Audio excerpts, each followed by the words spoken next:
अस्सलामुअलैकुम दोस्तों, तो आज हम पढ़ेंगे HCF के बारे में, हाईएस्ट कॉमन फैक्टर। इसका दूसरा नाम है ग्रेटेस्ट कॉमन फैक्टर या ग्रेटेस्ट कॉमन डिवाइज़र। तो चलिए मैं एक प्रैक्टिकल एग्जांपल लेता हूँ, उससे हमें बेहतर समझ आ जाएगी HCF के बारे में। तो मान लो कि हमारे पास एक रूम है, हॉल है,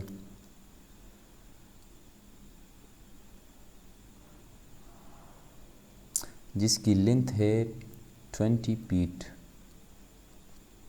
और ब्रेड्थ है 16 फीट।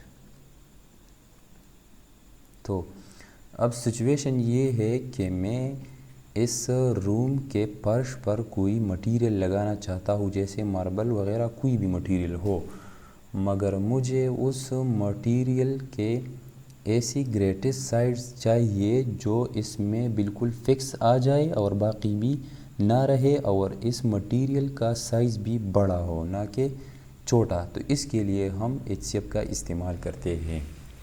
तो चलिए मैं 16 और 20 का HCF निकालता हूँ। 8 2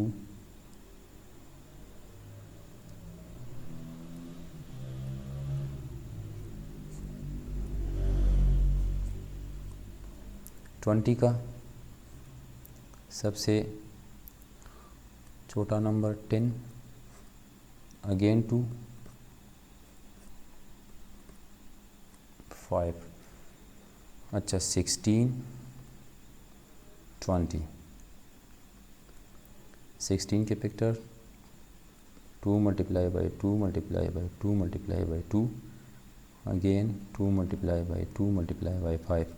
तो अब हम इसमें कॉमन जो हिस्से है वो ढूंढ लेंगे। तो चलिए हम कॉमन ढूंढते हैं। तो इसमें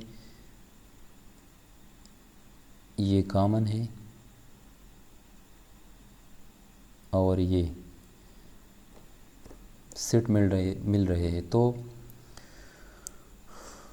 2 multiply by 2 is equal to 4। तो वो वैल्यू हमारे पास है 4। अगर मैं उस मटेरियल का 4 फीट और 4 फीट साइज़ ले लूँ, तब ये इस रूम के फर्श पर बिल्कुल फिक्स आ जाएगी और इससे बाकी भी नहीं रहेगी। और ये ग्रेटेस्ट वैल्यू, अगर मैं 5/5 लूँगा तो मसला होगा, अगर मैं 3/3 लूँ तब भी मसला होगा। वाहिद वो चीज़ है 4/4 साइज़ का। अच्छा, अब हम क्वांटिटी कैसे निकालते हैं। चलो एक्स्ट्रा ये पढ़ते हैं कि अगर आपके पास ये वाला रूम है तो मैं इसकी क्वांटिटी कैसे निकालूंगा कि इस पर ये 4/4 साइज़ वाला जो मटेरियल है, स्टोन है, मार्बल है, ये कितने आइटम आएंगे इस साइज़ पर, जब कि 20/16 है। तो इसके लिए हम क्वांटिटी निकालते हैं। तो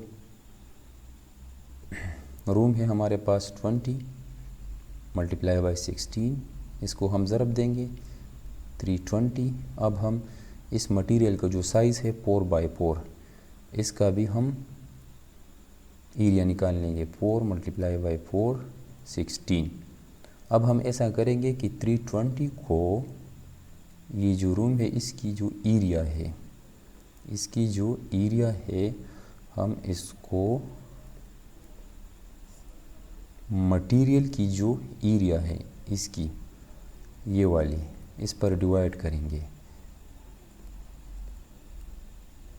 तो आंसर हमारे पास आएगा 20 नंबर। तो इसका मतलब ये है कि इस साइज़ का जो ये मटेरियल है 4 फीट बाई 4 फीट, ये 20 नंबर इस रूम को कवर करेगी। तो ये था हमारे पास HCF का प्रैक्टिकल यूज़। मेथड हम देखेंगे बाद में। ये हमने जस्ट सिर्फ HCF के बारे में ये पढ़ा कि हम HCF का प्रैक्टिकल इस्तेमाल कैसे करते हैं। तो ये था HCF के बारे में थोड़ा सा प्रैक्टिकल इस्तेमाल। और भी बहुत से सिचुएशन में HCF का इस्तेमाल हो सकता है। इंशाल्लाह आगे पढ़ेंगे ज़रूर।